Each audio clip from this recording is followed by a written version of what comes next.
ह्या देशामध्ये भारतीय जनता पक्ष निवडणुकीच्या मार्गानं, सरळ लोकशाहीच्या मार्गानं कोणती निवडणूक जिंकू शकणार नाही, जिंकू शकत नाही। ईएम हटी, बीजेपी गई। ईवीएम है तो मोदी है। आपण काल पाहिलं असेल, दोन गोष्टी या देशात अत्यंत भयंकर पद्धतीने घडल्या, ज्या या देशाच्या लोकशाहीला आणि परंपरेला अत्यंत कलंकित करणाऱ्या आहेत। चंदीगड महापौर पदाच्या निवडणुकीत आप आणि काँग्रेसचं पूर्ण बहुमत असताना 20 आणि आप आणि बीजेपी मला वाटतं 14 आणि मतदान हे आप आणि काँग्रेसच्या युतीच्या बाजूने झालेले आहे 20 नगरसेवकांचं। तरीही त्या पीठासीन अधिकाऱ्याच्या खुर्चीवर बसवलेल्या व्यक्तीनं 8 मतं बाद करून टाकली, अवैध केली 8 मतं। लक्षात घ्या, ज्या पद्धतीने ते राहुल नार्वेकरांनी आमचे आमदार अपात्र ठरवले ना, त्याच पद्धतीनं तोच फॉर्म्युला, तोच पॅटर्न, 8 मतं बाद केली आणि विजयी होत असलेल्या काँग्रेस आप युतीच्या महापौराला पराभूत दाखवून बीजेपीच्या उमेदवाराला महापौर केला। हा चंदीगड पॅटर्न लोकशाहीमध्ये भारतीय जनता पक्षाने आणलेला आहे। आम्ही आतापर्यंत सीतेचं अपहरण रावणाने केलं हे वाचून आणि ऐकून होतो रामायणामध्ये, की सीतेला रावणानं पळवलं, पवित्र सीतेला। पण चंदीगडमध्ये लोकशाही रूपी पवित्र सीतेचं अपहरण तथाकथित रामभक्तांनीच केलं। रामभक्तांनीच सीतेचं अपहरण केलं लोकशाही रूपी, या देशाने पाहिलं।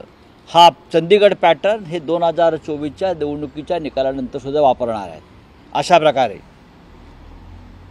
दुसरा अत्यंत गंभीर मुद्दा आहे ईव्हीएम जे चाललंय ना, विरोधी पक्षाला काय कळतं आहे, त्यांना भीती वाटते। 2 दिवसापूर्वी उत्तर प्रदेशच्या चंदौली येथे एका दुकानात 200 ईव्हीएम मशीन सापडल्या, ते जप्त केल्या। 200 एका दुकानात। तो भाजपचा पदाधिकारी आहे। आसाममध्ये सिलचर येथे 300 पेक्षा जास्त ईव्हीएम मशीन एका ट्रकमध्ये सापडल्या।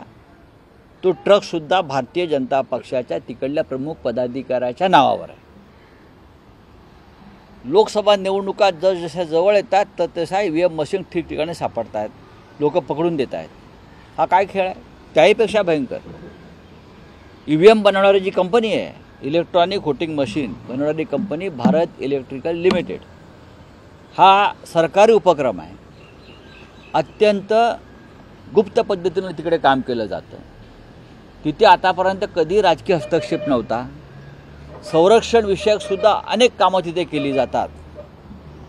त्या BELच्या संचालकपदी जिथे ईव्हीएम बनवले जातं, भारतीय जनता पक्षाचे पदाधिकारी असलेले 4 संचालक प्रथमच नेमण्यात आले